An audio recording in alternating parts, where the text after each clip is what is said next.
नमस्कार दोस्तों। आज का डिक्टेशन हम लेने जा रहे हैं प्रतिलेखन संख्या 3 का। और आपका डिक्टेशन शुरू होगा 5 सेकंड में।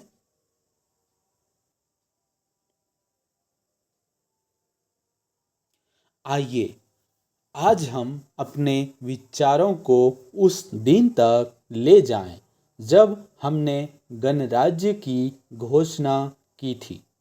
अपनी विकास की योजनाओं के संबंध में हमने वास्तव में काफ़ी प्रगति की है, परंतु क्या हम भारत के सब नागरिकों को दरिद्रता, अभाव तथा कष्ट से मुक्त करा पाए हैं? प्रकृति की शक्तियों को अपने अधीन करने और जनता के कल्याण के लिए उन्हें नियंत्रण में लाने की दिशा में भी हम आगे बढ़े हैं। किंतु हम यह नहीं भूल सकते कि कुछ महीने ही हुए हमें भारत के उत्तर पूर्वी प्रदेशों में भयानक बाढ़ का सामना करना पड़ा था, जिसके कारण यातायात के साधन छिन्न भिन्न हो गए और वहाँ की जनता को भारी हानि उठानी पड़ी।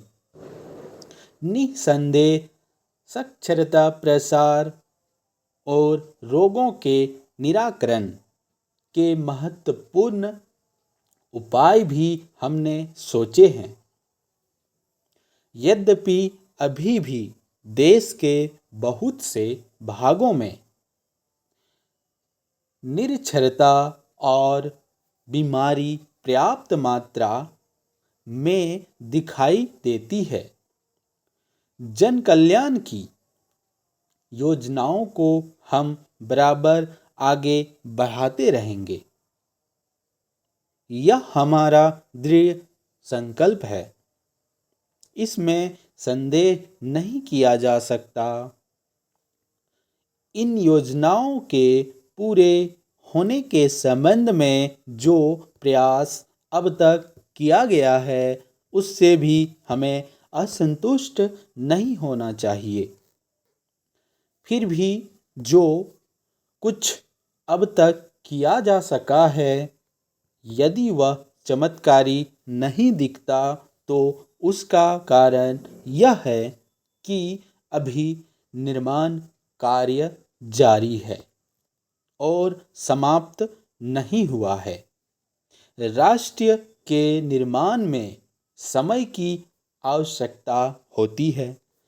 आज हमारा गणराज्य दिवस है और भारत जैसे प्राचीन राष्ट्र के इतिहास में 5-7 वर्ष की अवधि एक स्वल्पकाल है। आइए अब हम विगत वर्ष की घटनाओं पर नज़र डालें और यह देखें कि विकास के कार्यों और निर्माण योजनाओं की दिशा में हम कहाँ तक आगे बढ़ सके हैं। यदि मुझसे यह कहा जाए कि बीते वर्ष की घटनाओं का वर्णन मैं एक वाक्य में करूं, तो मैं कहना चाहूँगा कि संविधान में दिए गए निर्देशों के अनुसार हमने समस्त राष्ट्र के साधनों को ऐसे ढंग से जुटाना आरंभ कर दिया है, जिससे यह स्पष्ट हो जाता है कि भारत में कल्याणकारी राष्ट्र की स्थापना का श्री गणेश हो चुका है। पिछले वर्षों में हमने जो संकल्प और दावे किए थे, अब वे मूर्तिमान होने लगे हैं।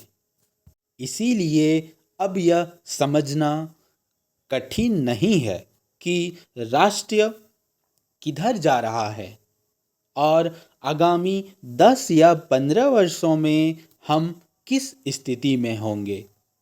महान नदी घाटी योजनाओं पर कार्य बराबर जारी है। इनमें से एक योजना भखड़ांगल योजना में बहुमूल्य पानी और बिजली पंजाब, पेप्सू तथा राजस्थान के भागों को मिलने भी लगी है। दामोदर घाटी योजना से कुछ समय हुआ बिजली प्राप्त होने लगी थी और हीराकुंड, चंबल तथा दूसरी महान योजनाओं की भांति यह योजना की यथेष्ट रूप से आगे बढ़ रही है।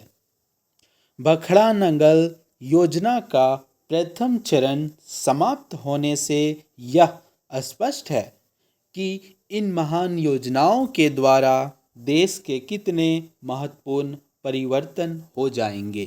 Thank you.